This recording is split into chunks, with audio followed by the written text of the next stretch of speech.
मनोज मानस, अब रुख करते हैं अपनी खास खबर का। जाति पर जंग, सियासत बदरंग। पूर्व केंद्रीय मंत्री अनुराग ठाकुर की मंगलवार को लोकसभा में नेता प्रतिपक्ष राहुल गांधी और समाजवादी पार्टी के प्रमुख अखिलेश यादव के साथ खूब गर्मागर्मी हुई। यहां तक कि अनुराग ठाकुर ने कांग्रेस सांसद से उनकी जाति तक पूछ ली। इस पर अखिलेश यादव ने कड़ा विरोध भी जताया। भाजपा सांसद के भाषण के दौरान लगातार विपक्ष का हंगामा जारी रहा। वहीं प्रधानमंत्री नरेंद्र मोदी ने भी अपने नेता के भाषण की सराहना की। उन्होंने इस पूरे भाषण का वीडियो साझा किया। इसको लेकर अब विपक्ष और भड़क गया है। उन्होंने ठाकुर और पीएम मोदी की आलोचना की है। आपको बता दें कि कांग्रेस सांसद दिग्विजय सिंह ने कहा कि यह बदतमीजी है, उनसे यह उम्मीद नहीं की जा सकती थी। साथ ही पीएम मोदी से भी यह उम्मीद नहीं की जा सकती थी कि वह उनका साथ देंगे। वहीं समाजवादी पार्टी प्रमुख अखिलेश यादव ने कहा, यह जाति का सवाल नया नहीं है, जाति का सवाल बहुत पुराना है। एक बार जब मैं एक मंदिर में गया था तो कुछ लोग नहीं जानते थे कि मैं हवन और पूजा करूं। कुछ लोग नहीं चाहते थे कि मैं हवन और पूजा करूं। मैं वो दिन कभी नहीं भूल सकता जब सीएम का घर, सीएम आवास गंगा जल से साफ हुआ था।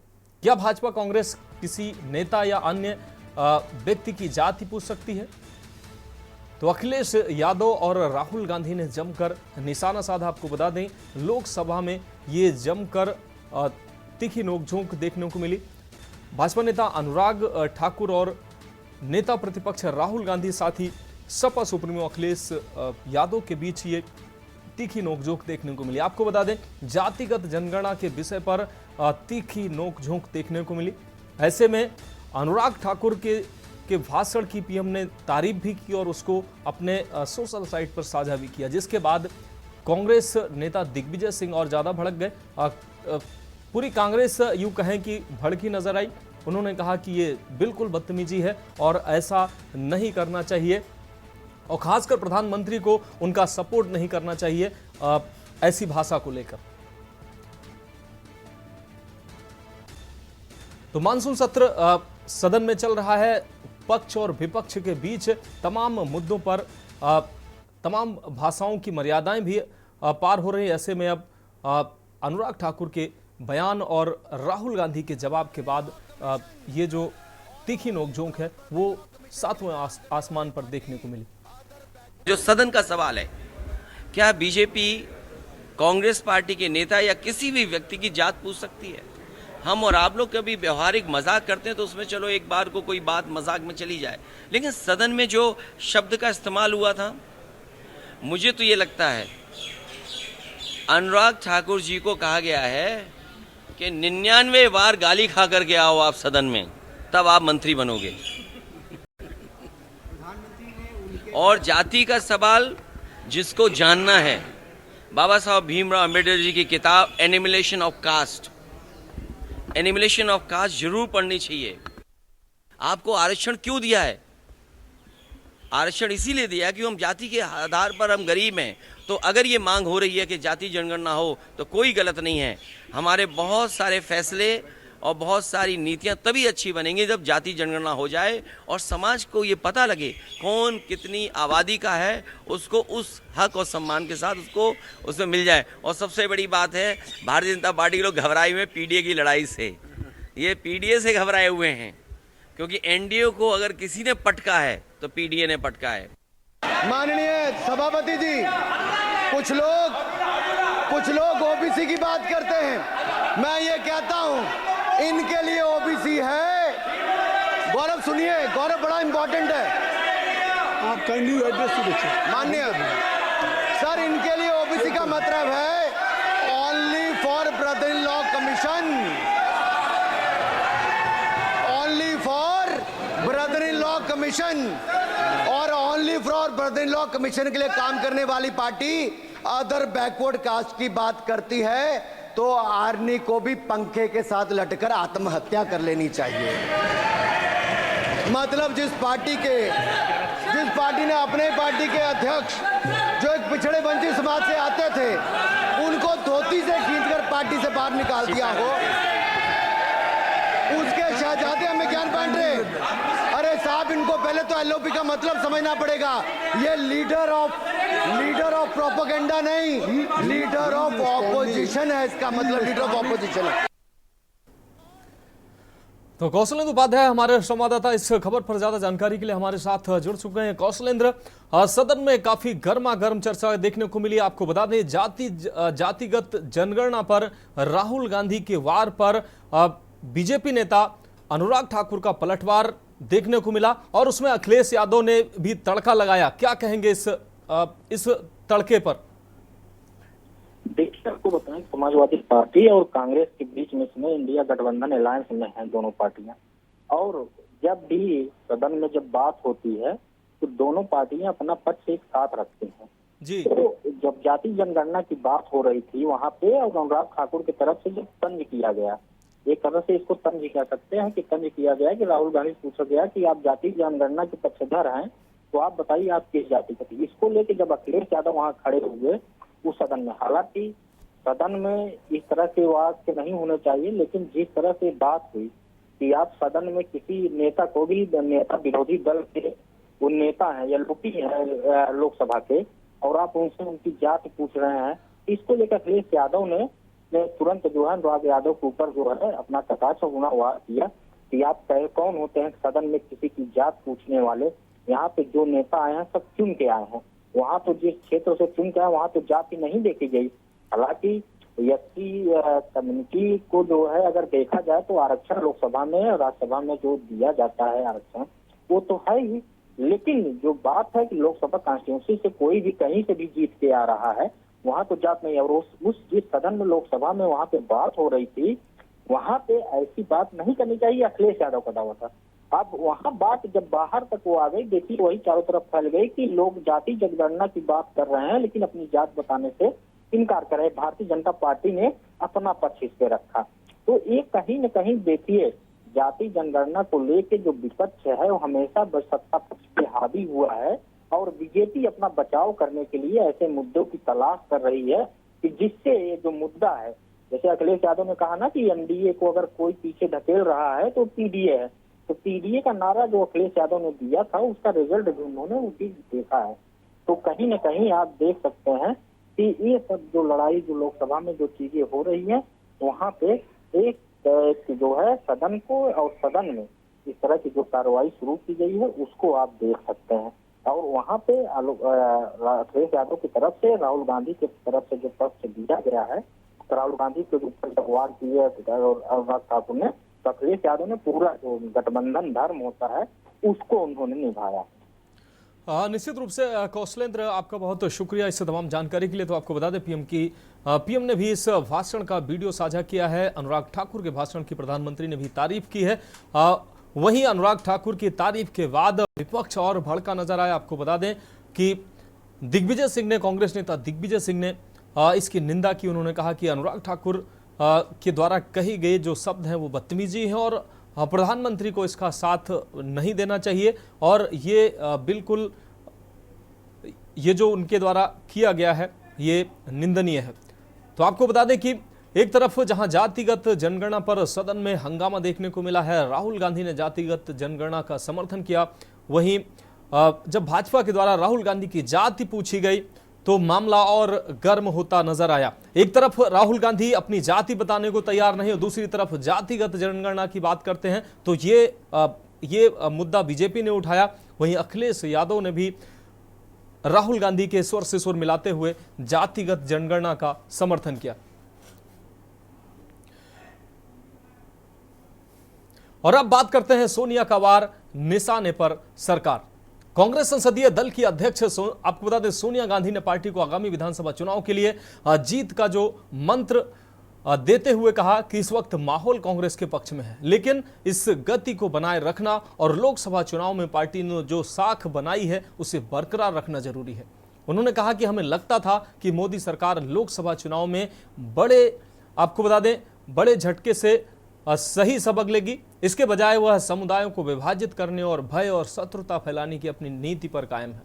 आपको बता दें कि सोनिया गांधी ने मोदी सरकार पर हमला बोलते हुए कहा कि हमें बिल्कुल भी लापरवाह नहीं होना है, ना ही हमें अति आत्मविश्वास से भरना है। मैं ये कह सकती हूं कि अगर हम अच्छा प्रदर्शन करेंगे तो लोकसभा चुनाव में जैसा माहौल दिखा है उस आधार पर राष्ट्रीय राजनीति अब बदलने जा रही है। आपको बता दें कि सोनिया गांधी ने उत्तर प्रदेश में कांवड़ यात्रा के मार्ग में दुकानदारों के नाम प्रदर्शित करने के शासनादेश से जुड़े विवाद का परोक्ष रूप से हवाला देते हुए कहा कि सौभाग्य से उच्चतम न्यायालय ने सही समय पर हस्तक्षेप कर दिया, लेकिन यह केवल एक अस्थायी राहत हो सकती है। उन्होंने दावा किया कि नौकरशाही को राष्ट्रीय स्वयंसेवक संघ की गतिविधियों में भाग लेने की अनुमति देने के लिए नियमों को अचानक बदल दिया गया है। ये संगठन खुद को एक सांस्कृतिक संगठन कहता है, लेकिन पूरी दुनिया जानती है कि यह भाजपा का राजनीतिक और वैचारिक आधार है। तो सोनिया गांधी ने कांग्रेस के पक्ष में जो लोकसभा चुनाव में माहौल बना है, उन्होंने उस माहौल के ऊपर टिप्पणी की और उन्होंने कहा कि इस माहौल को बनाए रखना है।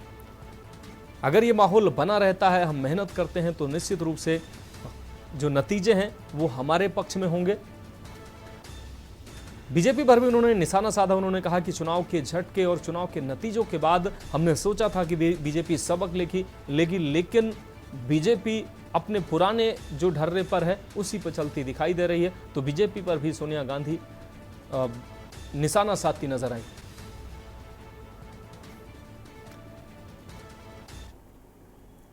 और अब हम बात करेंगे आपदा पर सियासत गर्म। दरअसल गृह मंत्री अमित शाह ने केरल के वायनाड में हुई भूस्खलन की घटना को लेकर बुधवार को राज्यसभा में अपनी बात रखी। उन्होंने केरल की लेफ्ट सरकार को घेरते हुए कहा कि ऐसी आपदा की आशंका के मद्देनजर केरल सरकार को पहले ही आगाह किया गया था। उन्होंने आरोप लगाया कि आमतौर पर कई राज्य ऐसी चेतावनियों पर ध्यान देते हैं, लेकिन केरल सरकार ने इसे नजरअंदाज किया। अमित शाह ने वायनाड में भूस्खलन में जान गंवाने वालों के प्रति संवेदना व्यक्त की है। उन्होंने कहा कि इस घटना में जितने भी लोग हताहत हुए हैं और घायल हुए हैं, उन सभी के परिवारीजनों के साथ मैं अपनी संवेदना व्यक्त करता हूं। उन्होंने कहा कि मैं सदन के सामने स्पष्ट करना चाहता हूं कि 23 जुलाई को केरल सरकार को भारत सरकार की तरफ से चेतावनी दी गई थी। इसके बाद फिर 24 और 25 जुलाई को भी चेतावनी दी गई थी। 26 जुलाई को बताया गया कि 20 सेंटीमीटर से ज्यादा वर्षा होगी, भूस्खलन होने की संभावना है, मिट्टी भी गिर सकती है और लोग इसमें दबकर मर भी सकते हैं। उन्होंने कहा कि भारत सरकार ने 2014 के बाद पूर्ववर्ती चेतावनी प्रणाली के लिए 2000 करोड़ रुपए खर्च किए हैं और इसे साझा किया जाता है। 7 दिन पहले हर राज्य को सूचना भेजी जाती है कि वो सूचना वेबसाइट पर सबके लिए उपलब्ध है। यहाँ आपको बता दें, यहाँ उपस्थित माननीय सांसदों के लिए भी उपलब्ध है। कई राज्यों ने इसका उपयोग भी किया है और परिणाम भी सामने आए हैं। इस प्रणाली के तहत 23 तारीख को मेरे ही अनुमोदन से 9 एनडीआरएफ की टीमें केरल के लिए रवाना हो गई थी कि वहां भूस्खलन हो सकता है। तो केंद्रीय गृह मंत्री अमित शाह ने अपनी बात रखते हुए केरल सरकार को कटघरे में खड़ा किया। जितने भी लोग हताहत हुए हैं, जो घायल हुए हैं, वो सभी के परिवारजनों के साथ मैं मेरी संवेदना व्यक्त करना चाहता हूं और बड़े दुख के साथ आज मैं उनके प्रति अपार संवेदना के साथ इस सदन में खड़ा हुआ हूं। जैसा मैंने पहले कहा कि सरकार की ओर से जवाब श्री नित्यानंद राय ही देने वाले हैं। जब यहां पर 1 घंटे की चर्चा आपने अनुमोदित की, तब मुझे था कि आज का दिन शायद राजनीति से परे रहेगा, इस पर राजनीतिक टीका टिप्पणियां नहीं होगी। खैर, उद्देश्य से या जानकारी के अभाव से कुछ टिप्पणियां भी हुई और कुछ सदन को पूरा देश देखता है, इसलिए देश के सामने कोई गलतफहमी न हो जाए, इसलिए मैं स्पष्टता करने के लिए खड़ा हुआ।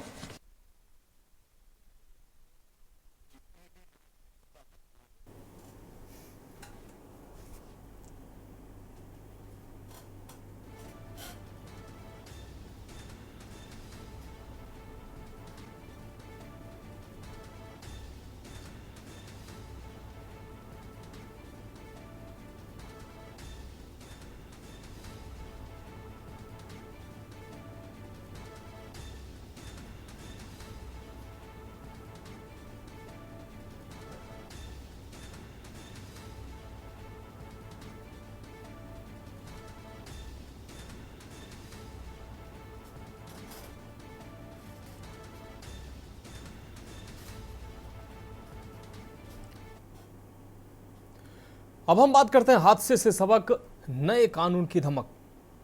दिल्ली के राजेंद्र नगर में हुए हादसे के बाद दिल्ली सरकार कोचिंग सेंटरों को नियमित करने के लिए नया कानून लेकर आ रही है। शिक्षा मंत्री आतिशी ने इसकी घोषणा कर दी है। आतिशी ने बताया कि जैसे प्राइवेट स्कूल को एक कानून के तहत रेगुलेट किया जाता है, वैसे ही कोचिंग इंस्टीट्यूट को रेगुलेट करने के लिए दिल्ली सरकार कानून लाएगी। आगे उन्होंने कहा कि सभी तरह के कोचिंग इंस्टीट्यूट इसके दायरे में आएंगे। इस कानून के जरिए infrastructure, teachers qualification, fees regulation, misleading विज्ञापन से रोका जाएगा। कोचिंग संस्थानों का रेगुलर इंस्पेक्शन भी किया जाएगा। इसके लिए हम एक कमेटी बनाएंगे जिसमें अधिकारियों के अलावा कोचिंग संस्थानों के स्टूडेंट को भी शामिल किया जाएगा। इस कानून के लिए फीडबैक लेने के लिए एक मेल आईडी बनाई गई है जिस पर अपना फीडबैक लोग दे सकते हैं। आपको बता दें कि आप नेता आतिशी ने दो महत्वपूर्ण चीज़ें सामने आने की बात कही। पहला कि जो नाले उस क्षेत्र में जलभराव के लिए जिम्मेदार थे, जिसकी वजह से नाले से पानी नहीं निकल पा रहा था। वहीं दूसरा ये कि बेसमेंट में क्लास और लाइब्रेरी चल रही थी, वो 100% गैर कानूनी था। तो दिल्ली के शिक्षा मंत्री आतिशी के द्वारा ये ब्रीफ किया गया।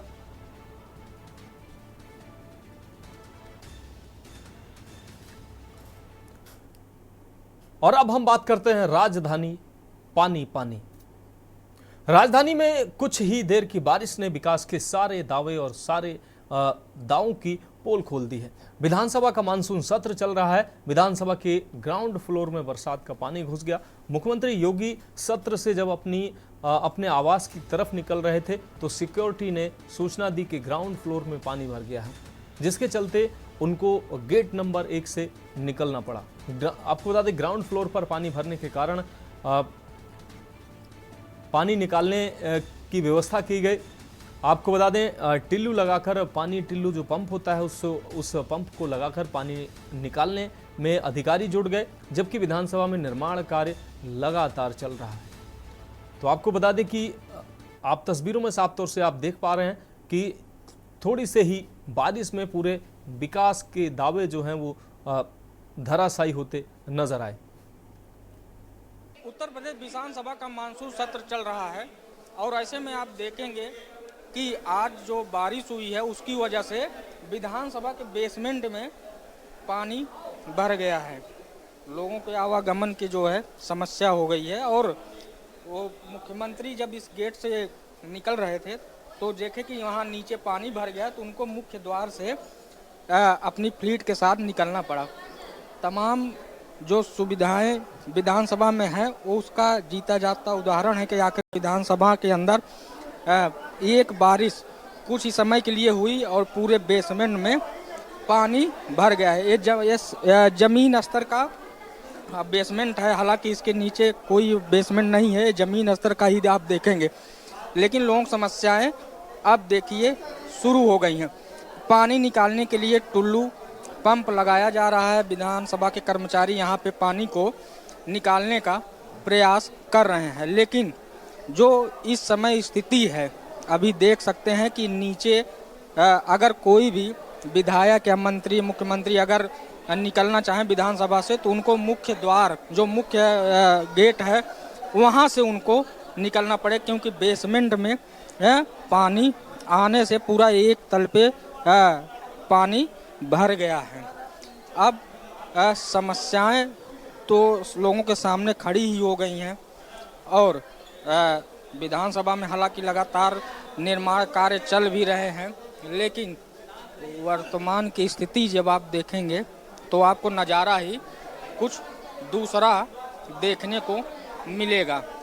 जो विकास के दावे हैं, अब जब मानसून सत्र चल रहा है, ऐसे में जो समस्याएं खड़ी हो रही हैं ये अपने आप में बहुत चौंकाने वाला है। वीडियो जर्नलिस्ट आदित्य के साथ कौशलेंद्र उपाध्याय, के न्यूज, लखनऊ।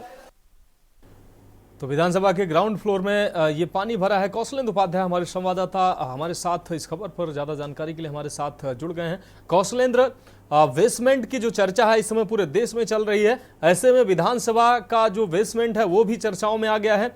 विधानसभा के जो हाईटेक व्यवस्थाएं यहाँ होती हैं, विधानसभा के बेसमेंट में भी तस्वीरें जैसा कि आपने दिखाया है कि बेसमेंट में पानी भर गया है। विकास के सारे दावे धराशायी होते नजर आ रहे हैं। देखिए, अब वो बताएं कि आधे घंटे की जो बारिश हुई है उस समय मानसून सत्र चल रहा था और मुख्यमंत्री योगी आदित्यनाथ उस समय सदन में मौजूद थे, दोनों डिप्टी सीएम मौजूद थे, नगर विकास मंत्री उस समय मौजूद थे। उन्होंने देखा खुद जो है कि विधानसभा में किस तरह से वो जो है पानी भर गया, जो ग्राउंड फ्लोर है वहां पे घुटने तक पानी लग गया, जो लिफ्ट थी वो काम करना बंद कर दी थी। हालांकि मुख्यमंत्री को निकलना था अपने आवास के लिए, जब वो निकलने लगे तो उसके बाद जब पता चला कि गेट नंबर 7 जो वीआईपी जो अक्सर मुख्यमंत्री योगी आदित्यनाथ के लिए गेट रहता है, वहां से इन आउट दोनों होते हैं, जब उधर से निकलने लगे, जब नीचे आने लगे तो सिक्योरिटी जो अलर्ट जब सिस्टम हुआ तो सिक्योरिटी वाले ने बताया कि यहाँ जो है पानी भरा हुआ है, इधर से मुख्यमंत्री जी नहीं चल पाएंगे, तो इसलिए उनको जो मुख्य द्वार है विधानसभा गेट नंबर 1 से उनको सिक्योरिटी फिर वहाँ की फ्लीट पूरा बाहर से आई है, उसके बाद तब मुख्यमंत्री योगी आदित्यनाथ को रिसीव करके ले गई है। तो इस शहर की स्थिति और भी विधानसभा में जहाँ से कानून पास होते हैं, हर विकास कार्य के लिए तमाम योजनाएं जहाँ से लागू की जाती हैं, जो हाल उत्तर प्रदेश के विधानसभा का है। नगर निगम बताइए, कार्यालय लखनऊ का डूब गया, ये सब स्थितियां हुई। जो महापौर है नगर लखनऊ की, उनका मकान जो है, उनके मकान पानी लग गया। तो स्थितियां हैं नगर विकास की तरफ से जो वादे किए जा रहे थे, जो स्मार्ट सिटी के जो ढोल नगाड़े तो जो पूरे शहर में पूरे प्रदेश में पीटे जा रहे थे, उसका जीता जागता उदाहरण ये भ्रष्टाचार का एक नमूना अभी आज जो है हमने रहा। निश्चित रूप से कौशलेंद्र, एक और छोटा सा सवाल, ये बेसमेंट में ये जल भरा हुआ है या ग्राउंड फ्लोर पे जल भरा हुआ है विधानसभा की? जो अगर उसको कह सकते हो ग्राउंड फ्लोर ही है, क्योंकि वहाँ पे नीचे जो है लोगों की लिफ्ट है, वहीं से सब अपना फर्स्ट चले जाते हैं फर्स्ट फ्लोर पे, तो वहाँ से जो है कार्य शुरू हो जाता है। वो एक तरह से उसको ग्राउंड फ्लोर ही आप कह सकते हैं, लेकिन क्योंकि वहाँ नीचे कोई कार्यालय और कुछ रहता नहीं है, तो इसलिए वहाँ पे इसको ये लोग बेसमेंट टाइप का अपना एक आम भाषा में लोग बोलने लगे, उसको आप कह सकते हो ग्राउंड फ्लोर ही वाकई माना जाए, क्योंकि रोड के बराबर जमीन है, समतल जमीन है। तो निश्चित रूप से कौशलेंद्र, इस तमाम जानकारी के लिए आपका बहुत बहुत शुक्रिया। तो आपको तस्वीरें साफ तौर से दिखा रहे हैं किस तरीके से विधानसभा जो जहां हाईटेक व्यवस्थाएं होती है, वहां पर जो ग्राउंड फ्लोर है वहां पर थोड़ी से ही बारिश में जल भराव हो गया है। आप अंदाजा लगा सकते हैं कि विकास के जो दावे हैं पूरे प्रदेश में किस तरीके से किस तरीके से जो इंजीनियरिंग की जाती होगी, वो अंदाजा लगा सकते हैं जब विधानसभा का ये हाल है कि थोड़ी सी ही बारिश में विधानसभा के ग्राउंड फ्लोर में आप देख सकते हैं कितना पानी भर गया है। तो विधानसभा के ग्राउंड फ्लोर में ये पानी की तस्वीरें हम आपको दिखा रहे हैं, जो थोड़ी सी ही बारिश में जलमग्न होते नजर आ रहे हैं। अब हम बात करेंगे बारिश, मूसलाधार, फसलें बर्बाद। दरअसल मध्य प्रदेश में भारी बारिश का सिलसिला लगातार जारी है। अगर मालवा जिले में मूसलाधार बारिश से फसलें खराब हो गई हैं, आपको बता दें किसानों ने सरकार से यहां मदद की भी गुहार लगाई है। किसानों के माथे पर चिंता की लकीरें साफ देखी जा रही हैं। ये रिपोर्ट देखिए। मध्य प्रदेश के आगर मालवा जिले के किसान लगातार बारिश का खामियाजा भुगत रहे हैं। बारिश की वजह से उनकी फसलें बर्बाद हो रही हैं। किसानों का कहना है कि उन्हें अब तक अधिकारियों से कोई मदद नहीं मिली है। ये इतनी बारिश हुई, फसल पूरी नष्ट हो गई है, अगली फसल भी नहीं हो सकती है। अगर अगली भी नहीं होगा तो हम हमारा घर परिवार कैसे चलाएंगे, कैसे उनका पालन? हुआ क्या है? अति बारिश के कारण से सर पूरी निजी भूमि में पानी भरा हुआ, कम से कम पूरे गांव की मिलके ने 200-250 बीघा जमीन में पानी है सर। क्या तो परिवार का कैसे पालन पोषण करेंगे, कैसे कर्ज चुकाएंगे? बैंक से कर्ज लिया है, मान लो खाद बीज लाए हैं, महंगा बीज खाद डाला है, दवाई डाली है सर, कहाँ से पूरा करेंगे, कैसे परिवार चलाएंगे?